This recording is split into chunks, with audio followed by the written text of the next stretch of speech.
بص بقى يا شيماء، مش عشان الفيديو بتاعنا جاب 1,400,000 ها وتقولي لي انا شيماء والفيديو معمول باسمي لو سمحتي وياسمين اسماعيلي. لو سمحتي اسمي الكونتيسة شيماء. الكونتيستا شيماء. طيب ياسمين عز هي في مرحلة صعبة دلوقتي، عشان كده هي بتبقى ضد الرجالة شوية وهترجع تسلخكوا تاني وتقف في صفنا.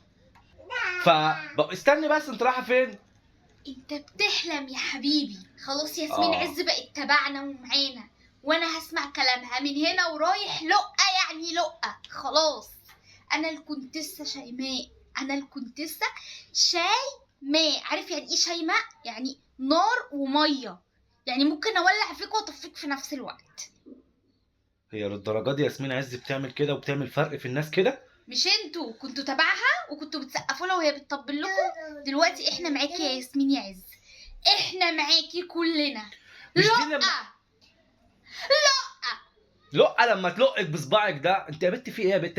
هي مش قصدك انت عشان اسمك شيماء، هي ما كانتش تقصدك انت. قالت لي انا، وقالت لي ما تحلميش ان انت لما تتجوزي وهيبقى في امان واحتواء وكده كوبايه القهوه بتاعتك احسن من جوزك اصلا. شيماء انا الفرعون بتاعك يا شيماء. لا يا حبيبي، فرعون ايه؟ خلاص فرعون مات وبقت دلوقتي لقة هي المسيطرة على البيت كله. لقة يا فتحي.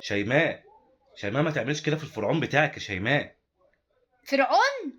لقة يا لا. حبيبي خلاص، فرعون ده مات وشبع موت. يا فرعون ايه فرعونك؟ ما لقيتش حد يلمني وانا هلمك يا فتحي. يعني خلاص بقت ياسمين عز مرجع ليكي وقاموس ليكي في التعامل معايا في البيت. ايوه. طيب انت كده هتخليني استخدم معاكي مش الاسلوب بقى الفرعون المصري، انا هستخدم معاكي اسلوب العرباجي المصري. عارفه شغل العرباجي المصري؟